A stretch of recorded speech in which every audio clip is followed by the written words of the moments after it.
Comme mbokki Géoul asalaamaaleykum mbokki Sénégal asalaamaaleykum mbokki commune bu Bandagne ñi ngi fii tey ci commune bu Bandagne ci dëkk buñ naan Ndënguur tey nag li waral Géoul TV wàcc si fii dafa am final boo xam ne moom la ñu parrainé monsieur le maire Assane Seck tey ñu fas yéene teew fii ci Ndënguur fas yéene woon li nga xam ne moo xew fii ci li nga xam mooy final bi ñu parrainé nga xam ne mooy Assane Seck kon ngeen topp Géoul TV mu dugg si ci fi nga xam ne moom mooy terrain bi fas yéene taataan kàddu ñi nga xam ne ñoo toog fii ak équipe bi nga xam ne ñoom ñooy daje fii ci diggante ki nga xam ne moom mooy fii ci Ndënguur kon ngeen topp Géoul TV.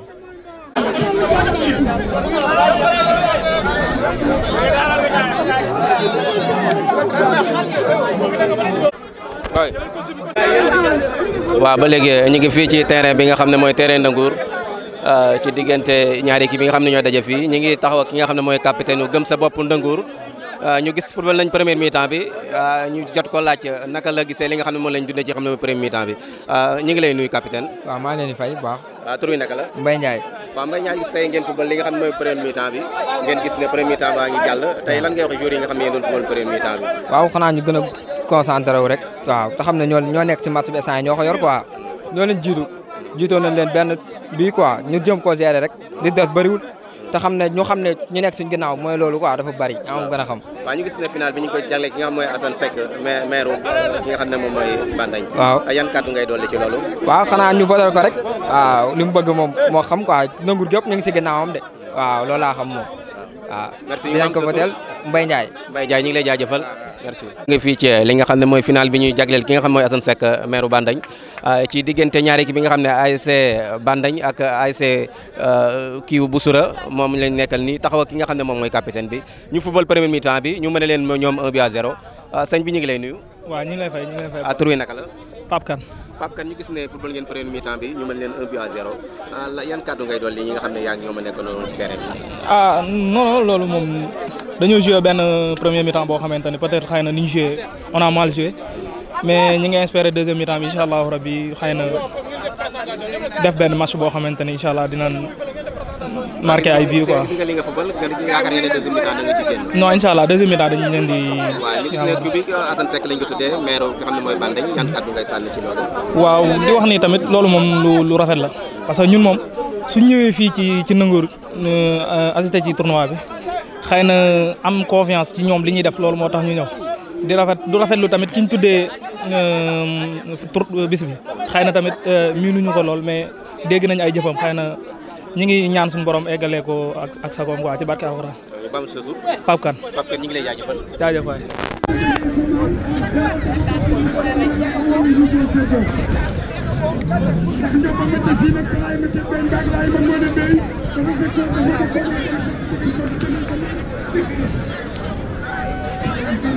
La ilaha illallah. Ana baax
jërëjëf.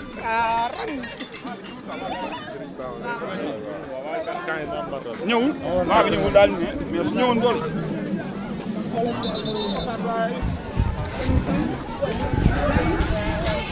dem de rêve semaine la sëñ bi ñu ngi lay nuyu. waaw maa ngi lay fay Alpha. tur bi naka la. Sidi Dieng le premier adjoint au maire de la commune de Bandagne. au fait tey dañ fay ñëw ñu ngi ànd Ndour ci benn parrainage boo xam ne dañ ko defal monsieur le maire Assane Seck diggante ASC Gëm sa bopp bu Ndangour Ndiaye ak ASC Jàmbaar bu Bouchra Lo waaw ñu ñëwoon fi nag vraiment match bi ça démarre bien amul benn tension football bi vraiment neex na on voit que ni vraiment ay professionnels ñoo fi football vraiment terrain bi aussi vraiment la jeunesse tout le monde sont là quoi aujourd'hui pour assister cette belle finale là. soo bokkul nga invité ko nga teg sa coupe mu indi xaalisam te fayal la defal la coupe defal la waaye bokk nañu yow tey en tant qu'adjoint man yëg-yëg nga ci am. waaw tey contentement bu mag a mag sax la am parce que en tant que adjoint ñu jël parrainage bu toll nii parrainé ko sama maire le maire Assane Seck vraiment yëg-yëg la sentiment de satisfaction la loolu aussi moom da ko mérité quoi parce que dafa jox jeunesse bi seen gëdd jox leen vraiment une valeur boo xam si bi mu ñëwee ba léegi tout le monde on l'a constaté nous tous nous l'avons constaté gis nañ ni commune bi vraiment jeunes yi affilié nañ leen à l'ODCAV tey vraiment ñoo ngi football dans le formel jóge leen ci informel loolu rek vraiment c'est un atout quoi. te à chaque fois muy organiser finale fii ci Coupe Bandagne gis nañ ni vraiment lim fi effort yi mu ciy def yaakaar naa ni buñ dee xool aussi dans le département commune yi terrain municipal yi ñu fi miiree bëriwul kon bu jëlee yooyu yëpp infrastructure yooyu yëpp alloué ko aux jeunes c'est parce que il a donné les jeunes vraiment de l'importance quoi oui c'est ça. jaajëfal ci kàddu yi merci. bi jano ki nga xam ne mooy président zone bu Bandagne moom it mu fas yéene am kàddu yi nga xam ne moom na koy sànni ci li nga xam ne mooy ci jeunes yi sànni ko tamit ci li nga xam ne moom la ñu parrainé mooy coupe bi parrainé Assane Seck ak xew-xew bi nga xam ne moom la ñu tey président ñu ngi lay nuyu. waaw ñu ngi lay fay monsieur Alpha ñu ngi lay ziare bu baax a baax. waaw mu mel ne tey rek dañu ñëwoon fii ci Ndangour benn final bu ñu parrainé monsieur Assane Seck maire de la commune de Bandagne wax dëgg yàlla mu def ci liggéey bu am solo wax dëgg yàlla kenn ku ne xam na ni tournoi la mais daf ko jàppe comme nawetaan parce que jox na leen 2 jeux de maillot ak 6 ballons ak xottu coupe plus 200 000 francs xam nga ni loolu vraiment lu am solo la waa ci kaw loolu nag dañuy lancer appel équipe yi nga xamante ni si ñooy football fii ak yi ko wër ñu ñëw jéem a affilié ci ODCAV parce que kenn ko ne xam na ni footballu ODCAV moo ëpp solo tournoi waaw parce que fee ci Bandagne zone bi nga xam si fi la Ndangour bokk maire bi mi ngi ñu votal benn budget boo xam si 2 millions la wax dëgg yàlla loo xam man sama loxo la jaar 2 millions la ñu jox ñun ñooy xool nu ñu neexee ñu koy defee noonu kon loolu aussi lu am solo la ci 2 millions yooyu équipe bu bokk participer rek jox nan la 100 000 francs waaw duñ la joxee 100 000 francs ak jeu de maillot wax dëgg yàlla loolu lu am solo te maire dafa ñu waxoon ne ñu da ngeen fexe à ce que équipe yi mat 10 heure bu matee 10 dama leen di jox subvention 3 millions équipe bu bokk am 300 000 xam nga tey équipe bu bokk nawetaan di jox la subvention 300 000 yaakaar naa dina la faciliter say déplacement pour nga mën a ñëw compétir ci nawetaan yi Bandagne vraiment mu nekk maire bu exceptionnel maire bu exemplaire di jàppale jeunesse am bu baax a baax vraiment ci côté yëpp nag xëy na da nga ma fekk ci côté sport nga interpellé ma moo tax mënu maa dugg ci yeneen sujets yi mais ci ni mu koy defee ci sport bi noonu la koy defee ci secteur yëpp éducation santé culture yëpp vraiment mi ngi ciy def liggéey bu am solo kon dañ koy sant di ko ñaanal yàlla élection yi nga xam si moom lañ jub sama borom defal ko ci ndam lu kawe njortam wax dëgg yàlla en tout cas ñun jeunesse su Bandagne amuñu fayam te wax dëgg yàlla am nañ satisfaction totale ci li muy liggéey macha allah loolu rek lañ amoon ci lay wax waaw kàddu yu may tëj rek xanaa di santaat maire di ko gërëmaat ci liggéey bi di ko wax ne nag xëy na daanu dajul suuf kenn ku ne xam na ni commune Bandagne dafa rëy 75 villages la 75 villages commune bu ne dëkk bu ne nga bëgg fa def dara te xëy na ñi liggéey bi accès gu ci ñoom mën na ni tey boo leen laajoon dañ naan la maire liggéeyu fi dara waaw mais ñoom it bu yàkkamti wax leen ni rek ñu bañ a yàkkamti yëf yaa ngi ñëw daanu moo dajul suuf mais ñëpp dañ ci gis seen bopp incha allah waaw parce que maire moom nekkalu fi Bandagne kese ñëpp la fi nekkal vraiment loolu daal la ñuy tëjee ñu ngi santaat bu baax di gërëm ñëpp vraiment daal kontaan nañ Alpha kontaan nañ macha allah baax na jërëjëf ok. fii ci li nga xam ne mooy terrain Bandagne jana ki nga xam ne mooy maire Assane Seck tey xale yi dajaloo tey sarale ko benn bis tudde ko mu ñëw teew fii ànd ak xale yi jàppale leen ci li nga xam ne mooy def muy loo xam ne loolu la ñuy xaar ci maire fu xale yi nekk rek nga jàppale leen fa jàppale leen ci wàllu li ñu nekk tey ñu fekk mu teew fii am kàddu yu mu fas yéene sànni li nga xam mooy jeune bi sànni ko xam ne askan wi kon ñu déglu ki nga xam ne monsieur le maire mu am kàddu yu mu sànni maire ñu ngi lay nuyu bu baax. waaw ñu ngi lay nuyu bu baax yéen waa Géoul Art di leen sant ci teewaay bi ci événement bu mag bi nga xam ne ASC Jalooré bu Ndongur tey ñoo fi tase di final ak waa jàmbaar bu Bousra muy final boo xam ne ba fii donc fair play rek la àndal li nga xam ne mooy sunu gis-gis bu baax a baax donc tey ma ànd ak délégation bi ñu lim ne teew fi ànd ak mbégte lool. tey gis xale yi dajaloo tudde na benn final muy loo xam ne lu am solo la loo xam ne tey jii maire bu nekk bëgg na loolu tey xale yi defal la ko tey ngeen toll ci wàllu campagne tey nga waroon fekk xale yi woo la ci seen biir tey gan yëg-yëg nga am tey jii ci li nga xam ne nga teewee fii ci gone waaw sant yàlla bu baax ak yëg-yëg boo xam ne mbégte rek la mën a doon mais nag du lu ñu bett ndax ñun ñi ñu àndal ñëpp xam nañ ne bi ñu jógee 2014 jeunesse rek la ñu woote mosuñu bàyyi jeunesse bi ginnaaw parce que jeunesse mënoo nekk Sénégal mu ñëwee population bi 65% yi jeune lañu maanaam téeméer boo jël juróom-benn fukk ak juróomi ay ndaw lañu kooku boo bëggee dem ndaw ñooñu il faut nga fekk si leen ci la ñu bëgg ànd ci ak ñoom mais fexe ba lépp rek nga teg ko ci yoon donc mooy sunu politique bi ñu ñëwee ba léegi moo tax bu ñu wootee ci wàllu sport bi fekk itam ci commune bi ñu fiy doxal politique jeunesse boo xam ne jàpp nañ ne politique bu mucc ayib la kon dañuy kontaan rek ñëw fii mooy justifier sunu présence fii tey. yan kàddu ngay sànni jeunes yi ak ndaw ñi ak ñi nga xam ne ñi ngi toog di la seetaan ci kàddu yoo xam ne tey ci waajal gi nga xam ne yaa waajal li nga xam ne mooy élection yi yan kàddu nga leen ci sànni. bon kàddu yi di leen remercier toujours ci confiance bi nga xam ne am nañ ko si man foog naa fan yi yëpp ay jeunes yoo xam ne xaw ma leen wala bu ma tasee ak ñoom du ma leen xàmme ñoom may woo di def ay témoignages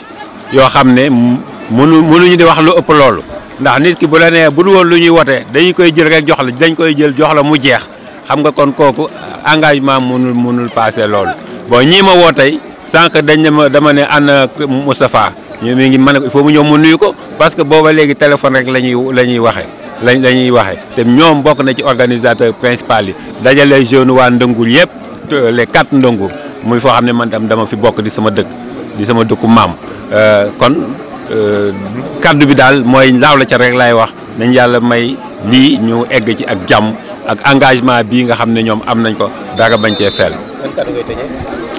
yéen aussi di leen sant bon remercier conseil yi ma àndal yëpp gis ngeen leen tudd nañ leen léegi ñu jógee ci goxu Bandeñ bi yëpp gis ngeen aussi waa Bandeñ ñëpp ñu fi ànd ak man.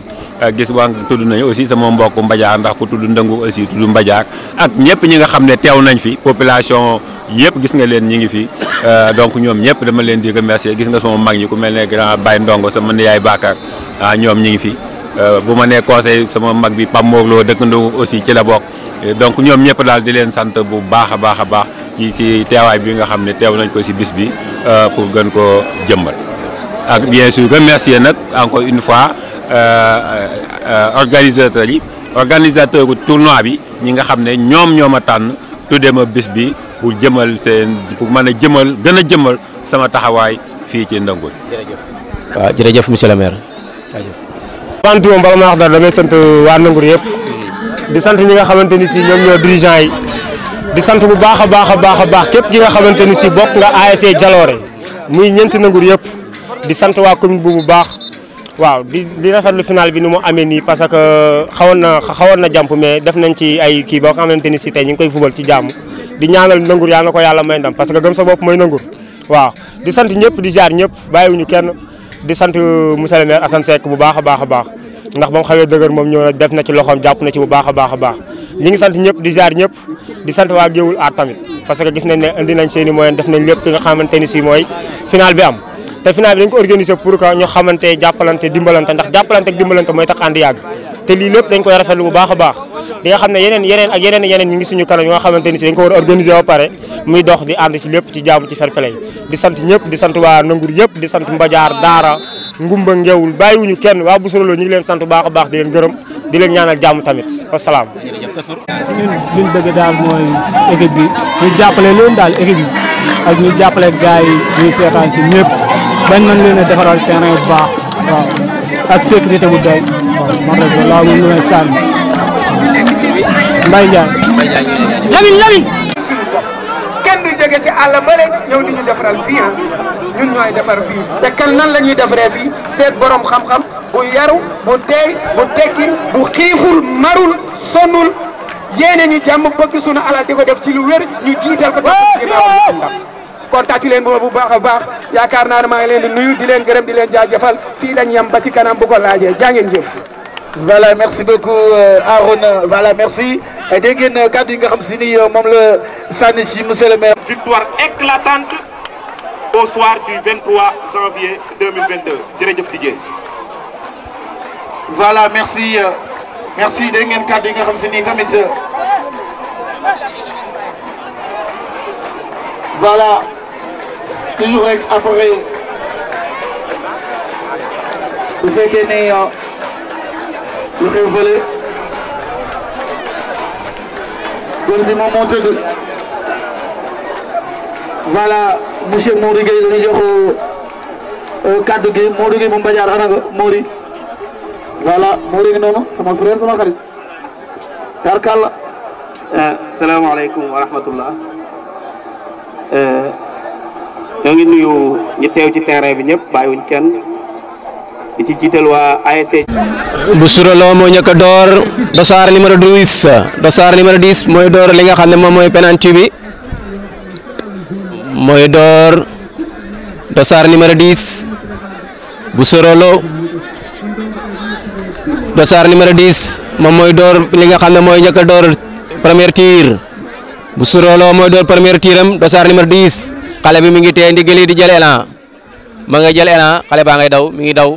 door na dugal na Boussirou Lo dugal na premier tiram premier tir Boussirou Lo dugal na ko dossard numéro 10 moom it ci Ndangour moom mooy door premier tiram Boussirou Lo door na premier tiram dugal ko Ndangour dossard numéro 10 moom it mooy door premier tiram moom it xale bi mi ngi jël élan mi ngi xool góol bi mi ngi jël élan ma ngay daw mi ngi jël élan ma ngay daw door na raté na ko Boussirou door na premier tiram dugal premier tiram Ndangour door premier tiram raté ko Boussirou mooy door deuxième tiram numéro dossard numéro 2 moo koy door xale bi mi ngi jël élan ma ngay daw mi ngi jël élan door na raté na moom it Boussirou Lo raté nañ seen deuxième tir Ndangour mooy ñëw door deuxième tiram xale bi mi ngi jël élan door na dugal na Ndangour door na deuxième tiram dugal xale bi mi ngi jël élan dossard mi ngi jël élan door na raté na Boussirou door na troisième tiram raté ko raté na troisième tiram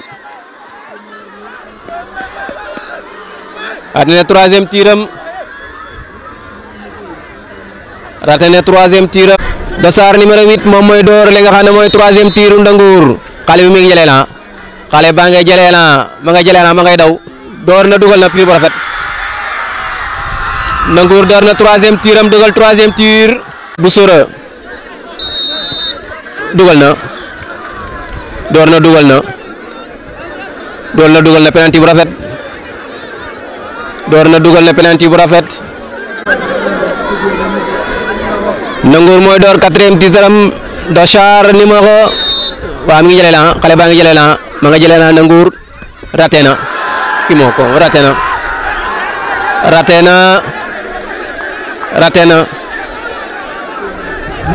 na tir cinquième tiram Boussirou door cinquième tir dossard numéro 7 mooy door cinquième tir Boussirou door na cinquième dugal na ko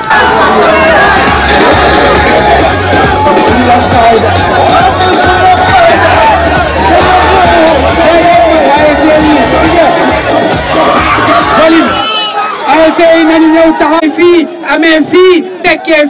fii rek la am fa neen du fa am fudul fii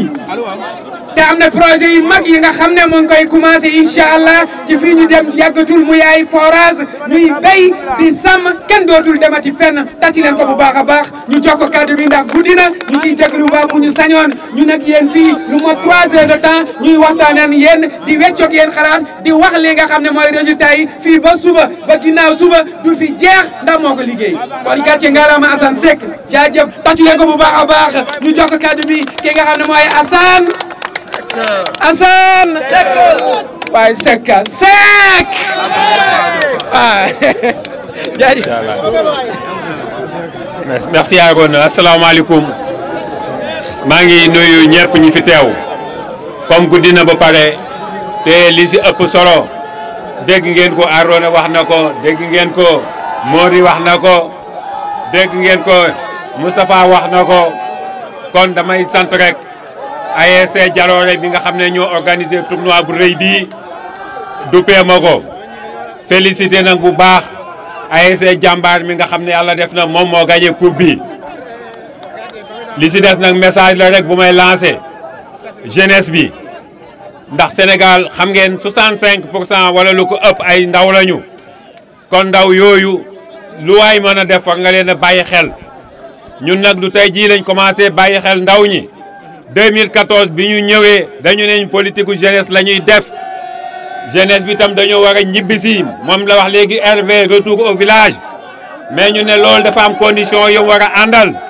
war na am bu jeunes yi ñëwee bu ñu ñibbisee mën a am fu ñuy jàngee mën a am fu ñuy fajoo mën a am yoon yu ñuy jaar bu ñu bëggee foo comme ni ñu foo booba ba léegi nag ñu ngi liggéey ci loolu comme ni mu ko waxee ci bilan bi sànq duñ ko def waaye dafa am loo xam ne kenn mënu koo bañ a tudd ndax boo ñëwee fekk ab commune juróomi dëkk am fa courant nga fexe tey jii ba fanweeri dëkk ak lu topp bi yi nga xam ne ñu ngi waaj a pare ni pare fanweeri ak juróom loolu kenn mënu koo bañ a tudd man ngeen a wër nag commune département Kébémer yu bëree bëri bu ngeen xoolee sax ci commune yi ñu gën a jege ban commune moo ci jël 50 millions def ko rek ci courant ci budget am na ngeen ko seet ndaxte ñun budget bi soxlawuñ ci dara ndaw ñi lañ koy delloo ndax courant boobu xam ngeen ne ndaw ñi dañ ko soxla pour jàng léegi ci portable yi la nekk waroo toog di jàng ba ci digg bi nga naan sama portable dafa coupé ngay wëri am foo ko defee léegi jeunesse bi aussi ci wàllu sport bi liñ njëkk a def mooy fexe ba association yi fi nekk yëpp yu ko man affilié wu ODCAV budget départemental xam ngeen 2 ans ci ginnaaw Bandeñ Pël dem nañ ba demi-finale départementale te loolu mooy sunu ndam moo yëkkati commune Bandeñ ca kaw subvention bi ñu ni ko 2 millions am yéen nag gën koo yóbbu ba 3 millions mi ngi aju rek yéen ci seen organisation bi nga xam ne noonu ngeen doxale ñi ngi ci woo kon nag ASC Jalooré ngeen mën a fexe ak ASC yeneen yi nga xam ne ñu ngi commune Bandeñ yëpp ñu ñëw bokk ci ndax commune loolu commune Bandeñ yëpp ñoom ñoo ko moom bu ci kenn génnee sa bopp maa ngi leen di féliciter encore bu baax a baax Moustapha maa ngi lay féliciter di la encourager di féliciter di encourager Youssou ñoo jàpp naa bu ma jaaree ci ñoom jot naa ASC yi nga xam ne yëpp participer woon nañu ci tournoi bi féliciter sama conseil yi nga xam ne ànd nañoo ak man ñoom itam gis ngeen mobilisation bi ñu def gis ngeen mobilisation bi nga xam ne ndawi Bandeñ moom la ñu def ndawi Mbadiar noonu lañ def fekk si seen i doomi ndey seen i doom baay waa Ndënguur waa Kelle waa gox bi yëpp kon daal bëgguma fàtte kenn ku ma tudd ak ku ma tudd yëpp maa ngi leen di nuyu bu baax a baax a baax Mansour sama jarbaat di sama lépp maa ngi koy dee léegi maa ngi koy nuyu moom tam bu baax a baax Zora noonu maa ngi koy nuyu bu baax a baax Zora Mbaye moom itam xam na mu baax Zora sama Zora la kooku moom yàgg nañu lool sax kon daal mën na ma gën lu wax lu gën a gudd loolu ndax guddi na donc féliciter encore ASC Jàmbaar mi nga xam ne moo jël coupe bi encouragé bu baax ASC Jalooré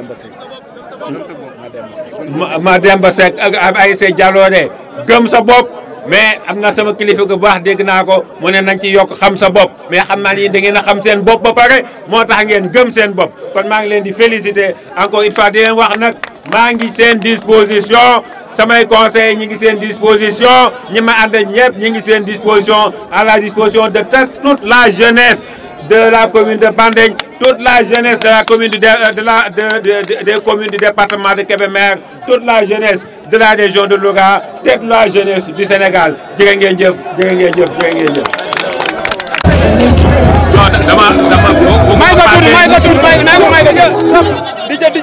waaw bëgguma fàtte le corps arbitral parce que gis ngeen condition yi ñu terminer match bi bëgguma fàtte aussi waa télévision bi nga xam ne volontairement vraiment lañ dégg événement bi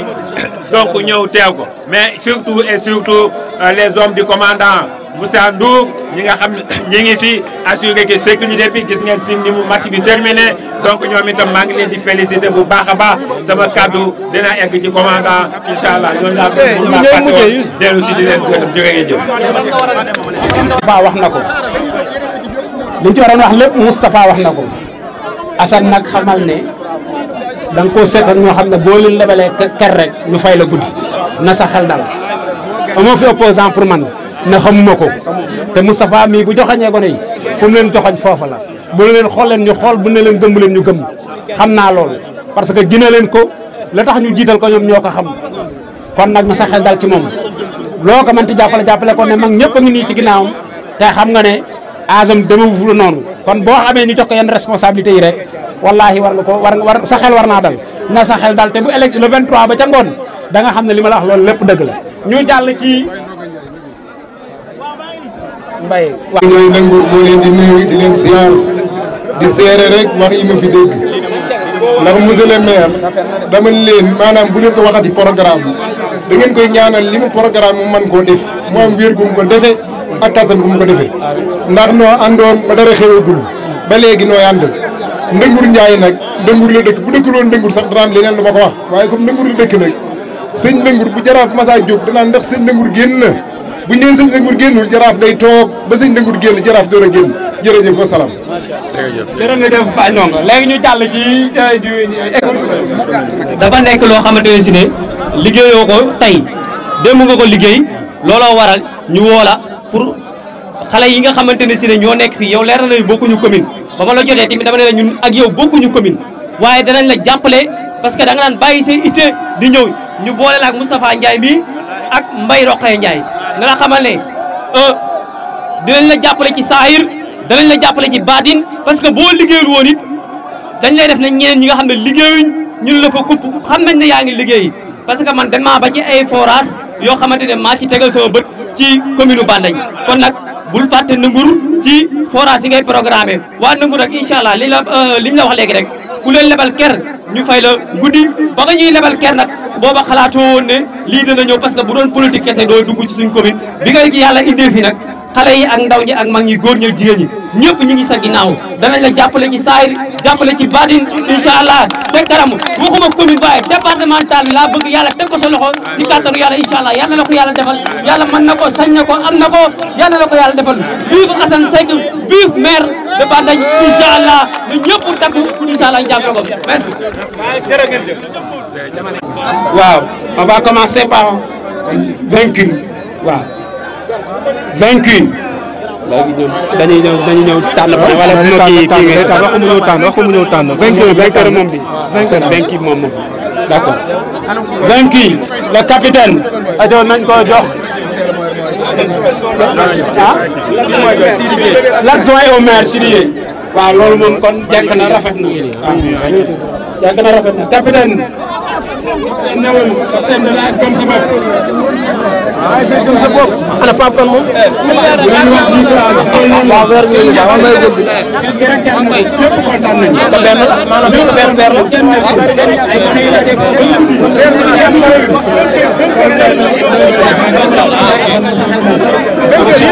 waaw ñooñu weer bi waaw capitaine bi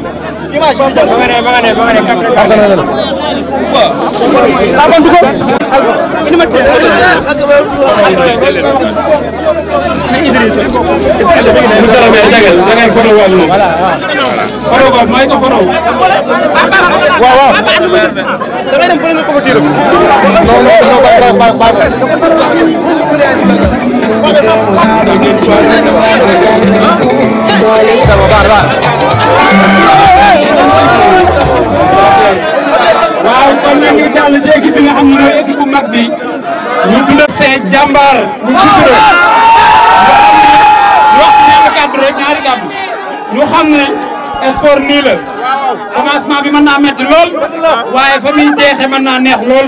ngeen xam ne ñëpp benn lañ man pour man ñëpp a jël parce que bu jàmbaar jëlee rek ñëpp jël nañ yaakaar naa ne yàgg ngeen ko wuti waaye xëcc bu daggul dikk te incha allahu rabi yàlla bu mu yem fii bëgg naa ngeen yóbbu ko ba ca commune Kell ngeen bokk ci nawetaan yi incha allah yaatal incha allah jërë ngeen jëf léegi nag ñu jox la jàmbaar lay dajel comme monsieur la jàmbaar nga yow waa jàmbaar Assane jàmbaar la ñaari jàmbaar nag buñ dajee foofa day neex waaw dafa am na lu si nekk dafa mel ne jàmbaar dafa am jaloore wallahi xaw ma ndax dégg ngeen ci lu wër jàmbaar tey dafa am jaloore dafa am jaloore de xaw ma ndax dégg ngeen defal ko bagage jàmbaar dafa am jaloore defal ko bagage kon jàmbaar yi dafa jaloore ñaari jàmbaar buñ dajee jàmbaar rek ay fay